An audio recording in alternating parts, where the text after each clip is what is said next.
Hi guys, வணக்கம் and welcome back to beyond boundary YouTube channel.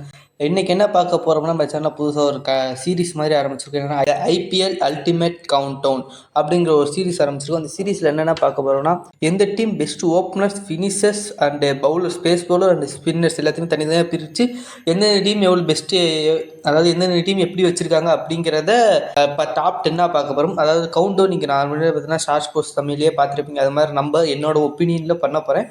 Stats கொஞ்சமாகவும் என்னோட opinions கொஞ்சமாகவும் தான் இருக்கும். நான் மேக்ஸிமம் என்னோட ஒப்பீனியனை வச்சு தான் அதில் பார்த்தீங்கன்னா முக்கால்வாசி இது பண்ணியிருக்கேன். என்னோட ஒப்பீனியன் கொஞ்சம் ஸ்டேட்ஸ். இந்த வீடியோ முடிஞ்சதுக்கப்புறம் உங்களோட ஒப்பீனியன் என்ன, உங்களோட நீங்கள் ஏதாச்சும் இந்த ஆர்டரில் சேஞ்ச் பண்ணணும்னா அதே கமெண்ட் செக்ஷன் கமெண்ட் பண்ணுங்கள். நான் என்னோட ஆர்டரில் பார்த்தீங்கன்னா இந்த வீடியோ கொடுத்துருக்கேன். 10வது பிளேஸ் யாருக்கு அப்படின்னு பார்த்தீங்கன்னா, ஆஸ் யூஸ்வல் எல்லாத்துக்கும் தெரிஞ்சது, மேக்ஸிமம் எல்லாத்துக்கும் தெரிஞ்சிருக்கிறது தான் பஞ்சாப் கிங்ஸ்.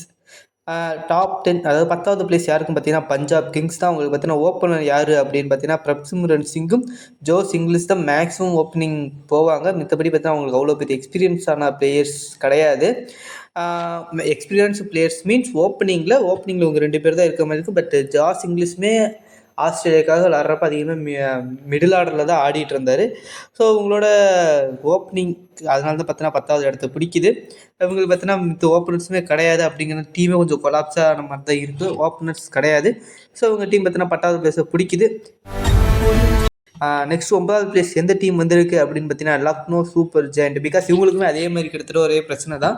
ஏன்னா பார்த்தீங்கன்னா இவங்களுக்குமே ஓப்பனிங் பிளேஸில் யார் விளாட வைப்பாங்க, மிச்சல் மார்ஸ் இருக்கார், ஆயுஷ் பதோனி, ஏடன் மார்கனம் இருக்காங்க. அப்படி இல்லாட்டி பார்த்தீங்கன்னா பண்டே தான் மேலே வந்து விளாடணும்.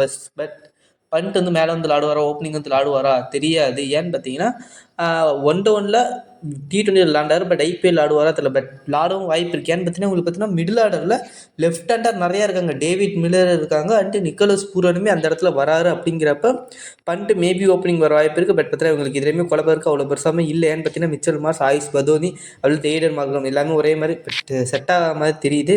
பார்ப்போம் என்ன பண்ணுறாங்கன்னா பார்ப்போம். அதனால தான் உங்களுக்கு பார்த்தீங்கன்னா 9th பிளேஸ் வந்திருக்காங்க. நெக்ஸ்ட் பார்த்தீங்கன்னா 8th place Kolkata night Riders. என்னது கொல்கத்தா நைட் ரைடர்ஸ் சாம்பியன், அவங்க 8th பிளேஸ் அப்படின்னு கேட்காதீங்க. இது என்னோட ஒப்பீனியன் நான் எடுத்து வச்சிருக்கிறது. என்னென்னு பார்த்தீங்கன்னா ஓப்பனர் உங்களுக்கு மேக்ஸிமம் ப்ராபபிளாக யார் இருப்பா அப்படின்னு பார்த்தீங்கன்னா சுனில் நரேன் அண்ட் டீகாக், அப்படி இல்லாட்டி ரஹமதுல்லா குர்பாஸ், இவங்க தான் இருப்பாங்க. இதில் பார்த்தீங்கன்னா டீகாக் கொஞ்ச நாளாகவே அவ்வளோ பெருசாக பர்ஃபார்மன்ஸ் பண்ண ஃபார்ம் அவுட்டில் இருக்கார். சுனில் நரேன் சொல்லவே தேவையில்ல. பட் எல்லா மேட்ச் அடிப்பாரா, கண்டிப்பாக கிடையாது. பார்த்தீங்கன்னா 14 மேட்ச் விளாட்றாருன்னா ஒரு 5 மேட்ச் 4 மேட்ச்லேயே கிளிக் ஆகிறாரு. எல்லா மேட்சுமே அடிக்க போகிறாரு. அப்படிங்கிறப்ப அதில் கொஞ்சம் கஷ்டமாயிருது. டீகாக் எப்படி போகிறாரு பார்க்கணும். ரஹமதுல்லா குர்பாஸுமே அதே மாதிரி தான் போய் அடிக்கக்கூடிய பிளேயர். அப்படிங்கிறப்ப உங்களுக்கு பார்த்தீங்கன்னா நிறைய பிளாக் ஒரே இன்டென்ட்டில் ஆகிற மாதிரி இருக்குது. பட் ஃபார்ம் கன்சன்ஸுமே இருக்கனால உங்களுக்கு பார்த்தா 8th பிளேஸ் கொடுத்துருக்கேன். உங்களோட ஒப்பீனியன் உங்கள் 8th பிளேஸுக்கு கமெண்ட் பண்ணுங்கள். 7th யாருன்னு பார்த்தீங்கன்னா போன தட்டி ரன்னர் அப் சன்ரைசர்ஸ் ஹைதராபாத் தான் நான் கொடுத்துருக்கேன். பெஸ்ட் ஓப்பனர்ஸ் அப்படி இப்படிங்களா. பட் என்னை கேட்டால் அவங்களை ஏன் 7th பொசிஷனில் கொடுத்துருக்கேன் அப்படிங்கிறது காரணம் என்ன பார்த்தீங்கன்னா Travis head and Abhishek Sharma தான் ஓப்பனிங் இறங்க போகிறாங்க. மேட்ருக்கிறதே கிடையாது. பட் பேக்கப் யார் இருக்கா அப்படின்னு பார்த்தீங்கன்னா இஷான் கிஷான், அந்த அதர்வா டைடே சாலிடான பேக்கப்புமே இருக்காங்க. பட் இவங்களை பார்த்தா ஐபிஎல் மேட்ச் டென்னிஸில் கண்டிப்பாக பார்த்தா அடிக்கலாம். பார்த்தீங்கன்னா ஒரு 10 மேட்ச்சில் ஒரு 6 மேட்ச் 7 மேட்ச் செமையாக பற்றிக்க போகுது. பட் அடுத்து 7 மேட்ச் என்ன பண்ண போகுது அப்படிங்கிற மாதிரி தான். இப்போ சென்னை, லக்னோ இந்த மாதிரி பிச்சர்ஸில் கண்டிப்பாக ஸ்ட்ரகிள் பண்ணுங்கன்னா அடிக்க மட்டும்தான் போவாங்க அவங்க 2 பேரும். அப்படிங்கிறப்ப அந்த இடத்துல ஸ்ட்ரகிள் இருக்கலாம். மேபி அதனால பார்த்தீங்கன்னா உங்களுக்கு பார்த்தீங்கன்னா 7th பிளேஸ் நான் கொடுத்துருக்கேன். 6th பிளேஸ் யாருக்குன்னு பார்த்தீங்கன்னா ராயல் சேலஞ்சர்ஸ் பெங்களூர். இவங்களுக்கு பார்த்தீங்கன்னா bill shot and Virat Kohli தான் ஓப்பனிங் இறங்குவாங்க. சால்ட் மற்றும் விராட் கோலி தான் ஓப்பனிங் இறங்குவாங்க. இவங்களுக்கு இருக்க பாசிட்டிவான விஷயம் என்னென்னு பார்த்தீங்கன்னா ஒரு பக்கம் சால்ட் போட்டு பொழந்தெடுப்பார், அக்ரெசிவாக ஆடுவார். இன்னொரு பக்கம் விராட் கோலி உங்களுக்கு ஆங்கர் இன்னிங்ஸ் ஆடி பார்த்தீங்கன்னா செம்மையாக எடுத்துகிட்டு போக எதுவுமே இருக்கிறனால இவங்க பார்த்தீங்கன்னா சூப்பரான ஓப்பனிங் பேர் செட் ஆயிடுச்சு. But if any one injure, இப்போ பார்த்தீங்கன்னா சால்ட்டுக்கே இன்ஜூர் ஆச்சுன்னா யார் பேக்கப் அப்படிங்கிற கொஸ்டின் வருது. அதனால் பார்த்தீங்கன்னா உங்களுக்கு 6வது இடம் கொடுக்குறேன். 5வது இடம் என்னோட கருத்துப்படி நான் சொல்கிறபடி என்னன்னா இந்த டீம் தான் பெஸ்ட்டு டீம் இந்த 2025 ஆக்ஷனில் எடுத்தது. யாருன்னு பார்த்தீங்கன்னா டெல்லி கேபிட்டல்ஸ்.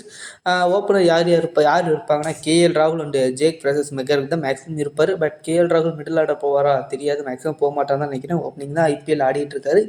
எப்பயும் அதான் கண்டினியூ பண்ணுவார்னு நினைக்கிறேன். இன்னொருத்தர் யார் அப்படின்னு பார்த்தீங்கன்னா ஃபாஃப் டூ ஃபிளிசி பேக்கப் கூட இருக்கலாம். அவர் ஆல்ரெடி அவர் 1 டவுன் கூட மேக்ஸிமம் 1 டவுன் வருவாருன்னு நினைக்கிறேன், தெரியல எப்படி பண்ணுறாங்கன்னு. பட் இப்படி வந்தாலும் பார்த்தீங்கன்னா உங்களுக்கு பார்த்தீங்கன்னா ஜேக் பிரசஸ் மெகர் போன சீசனை 10 வந்து பொழந்து எடுத்தார். பட் இந்த சீசன் அது அடிக்க முடியுமா? ஏன்னா இப்போ தான் தெரிஞ்சிருக்கு. எப்படி பார்த்தா ரஷீத் கானே பார்த்தீங்கன்னா ஃபஸ்ட்டு வந்த சீசன் வந்து அவர் பார்த்தீங்கன்னா அடிக்க கஷ்டப்பட்டுட்டு இருந்தாங்க ஒரு ஃபஸ்ட்டு 3 இயர்ஸ் கிட்டத்தட்ட. அதுக்கப்புறம் போக போக தான் ரஷீத் கான் அடிக்க ஆரம்பிச்சும்போது போன சீசன் ரொம்ப ரஷீத் கான் அடிச்சிருந்தாங்க. அது மாதிரி தான் இவருமே ஃபஸ்ட் சீசன் அதாவது ஃபஸ்ட் சீசன் இவர்கிட்ட அடி வாங்கியிருந்தாங்க அடிச்சிருந்தாங்க. பட் இந்த சீசன் அவரால் முடியுமா அப்படின்னு தெரியல, பார்ப்போம்.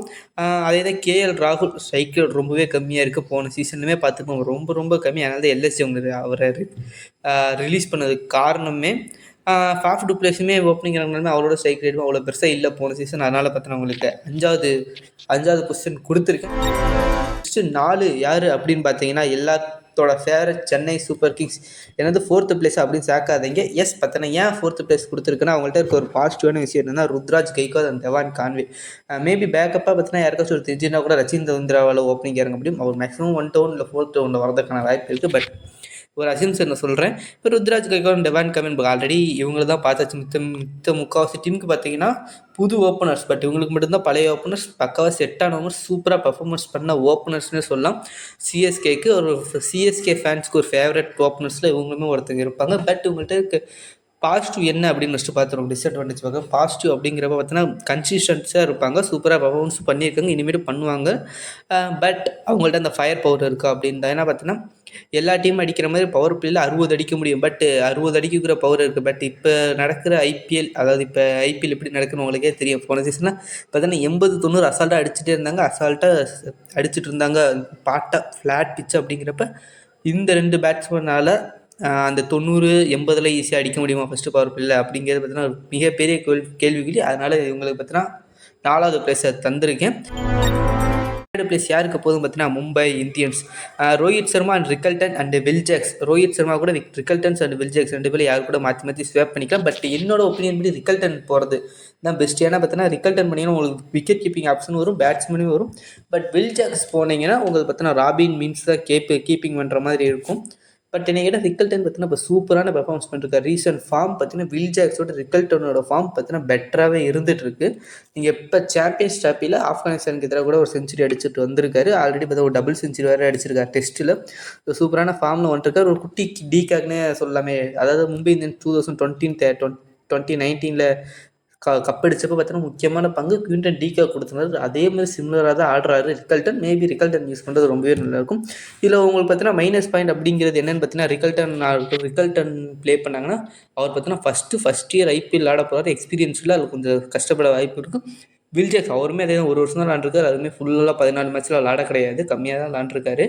அண்ட் ரோஹித் சர்மா அப்படிங்கிற பையன் கண்டிப்பாக பார்த்தீங்கன்னா அடிக்கிற பவர் இருக்குது, போட்டு தாக்குவார். போன ஐபிஎல் சீசன் அவருக்கு பெட்டராக இருந்துச்சு முன்னாடி இருக்க ஐபிஎல் சீசன் காட்டியுமே. பட் அவர்கிட்ட பார்த்தீங்கன்னா இந்த ஐபிஎல் அப்படிங்கிறப்ப இன்கன்சிஸ்டன்சி இருந்துகிட்டே இருக்குது, தொடர்ந்து அடிக்கிறதுல. அதில் பார்த்தீங்கன்னா அவங்களுக்கு மைனஸ். அதனால தான் பார்த்தீங்கன்னா 3வது இடத்துல இருக்காங்க. ஸோ நெக்ஸ்ட் பார்த்தீங்கன்னா 2வது இடம் Rajasthan Royals. So Sanju Samson and Yashasvi Jaiswal 2 இந்தியனுக்கு ஓப்பனர். இந்தியன் டீமோட ஓப்பனர்ஸ். T20 ஒருத்தர் ஒரு டெஸ்ட் என்ன பார்த்தீங்கன்னா T20 ஓடிஐக்கில் வரல, அவ்வளோதான், இன்னும் வரல. பட் இவங்களை பார்த்தீங்கன்னா திருப்பி பேசணும்னு அவசியமே இல்லை. பார்த்தீங்கன்னா ஒரு 2 பேர்த்தாலையுமே அடிக்க முடியும். இந்த சாம்சன் நினச்சாங்கன்னா நின்று எடுத்துகிட்டு போகவும் முடியும், அடிக்க முடியும். அதே மாதிரி தான் ஜெய்ஸ்வால் மீது பக்காவான ஓப்பனிங் பார்ட்னர்ஷிப் உங்களுக்கு இருக்குது. பட் உங்கள்கிட்ட இருக்க ஒரு மைனஸ் பாயிண்ட் என்னென்னா பேக்கப் யாரும் கிடையாது. அது மட்டும் தான் மைனஸ் பாயிண்ட். மற்றபடி பார்த்தீங்கன்னா சூப்பரான ஓப்பனிங் பேர்னே சொல்லலாம். ஓகே பார்த்தீங்கன்னா நம்பர் 1 இந்த டீம் இப்போ உங்களுக்கு தெரிஞ்சிருக்குன்னு நினைக்கிறேன். Gujarat Titans, the mighty Gujarat டைட்டன்ஸ்னு சொல்லலாம். பார்த்தீங்கன்னா உங்கள்கிட்ட ஓப்பனிங் சாலிடாக இருக்குங்க. நீங்கள் கேட்டால் Gill and Jos Buttler, maybe Sai Sudharsan கூட யூஸ் பண்ணால். பட் மேக்ஸிமம் பார்த்தா சாய் சுதர்சன் போக மாட்டாங்க. சாய் பார்த்தீங்கன்னா நம்ம 1 டவுனில் தான் ஆட போகிறாரு. கில்லும் பார்த்தீங்கன்னா பட்லர் தான் ஓப்பனிங் போகிறாங்க. உங்களுக்கு தெரியும் சுக்மன் கில்லால் பார்த்தீங்கன்னா ஆங்கரிங் பண்ண முடியும், அடிக்க வேண்டியங்கிறப்ப அடிக்க முடியும். ஜாஸ் பட்லரையும் தெரியும், இதை பற்றி பேசுகிறதுக்கு ஒன்றுமே இல்லை. ஸோ உங்களோட பவர், அதாவது பார்த்தீங்கன்னா ஆங்கர் இன்னிங்ஸ் எடுக்க முடியும், பவரும் எடுக்க முடியும், பவரும் கொடுக்க முடியும். அப்படிங்கிறதுனால நம்பர் 1ல் குஜராத் டைட்டன்ஸ் போட்டுருங்க. இது என்னோட ஒப்பீனியன் அண்ட் ஸ்டாட்ஸ் அண்டு என்னோட ஒப்பீனியன் வச்சு ரெண்டுமே பார்த்தீங்கன்னா இப்போ அதாவது எப்படி பார்த்தீங்கன்னா கொஞ்சம் ப்ராக்டிக்கலாக திங்க் பண்ணுங்கள். ஸ்டாட்ஸ் மட்டுமே நான் ஃபுல்லாக பார்க்காம இப்போ கரண்ட் ஃபார்ம் எப்படி பர்ஃபார்மன்ஸ் இது வரைக்கும் பண்ணியிருக்காங்க அப்படிங்கிறத வச்சு நான் இந்த இதை லிஸ்ட்டை ரெடி பண்ணி வச்சுருக்கேன். நெக்ஸ்ட்டு பார்த்தீங்கன்னா நெக்ஸ்ட் மிடில் ஆர்டர் பேட்ஸ்மேனுக்கு நான் போடலான் இருக்கேன். நெக்ஸ்ட் எபிசோட் ஒரு 2 நாள் கூட முடிஞ்ச அளவுக்கு வேகமாக அப்லோட் பண்ண ட்ரை பண்ணுறேன். கீழே கமெண்ட் செக்ஷனில் வந்து கமெண்ட் பண்ணுங்கள் உங்களோட ஒப்பீனியன். பார்த்தீங்கன்னா எந்த ஆர்டரில் இருக்கணும், எந்த ஆர்டரில் இருந்தால் பெட்டராக இருக்கும் அப்படின்னு பார்த்தீங்கன்னா உங்களுக்கு ஏதாச்சும் யோசிச்சுனா ஏதாச்சும் உங்களோட ஒப்பீனியன், உங்களுடைய தாத்து கமெண்ட் செக்ஷனில் வந்து கமெண்ட் பண்ணுங்கள். எந்தெந்த அதாவது பார்த்தீங்கன்னா, இந்த ஓப்பனர் இந்த டீமோட ஓப்பனர்ஸ் தான் டாப் 1ல இருக்கணும் அப்படிங்கிற மாதிரி உங்களுக்கு ஏதாச்சும் சேஞ்ச் தோணுச்சு அப்படின்னா வந்து கமெண்ட் செக்ஷன் வந்து கமெண்ட் பண்ணுங்கள். அதே மாதிரி பார்த்தீங்கன்னா கண்டிப்பாக அப்செட் பண்ணிக்கிறேன். ஓகே. இப்போ பார்த்தீங்கன்னா இந்த வீடியோ பிடிச்சிருக்குன்னு நினைக்கிறேன். நெக்ஸ்ட் ஒரு நல்ல வீடியோவில் வந்து சந்திக்கிறேன். அன்டில் தென் டாடா பாய்.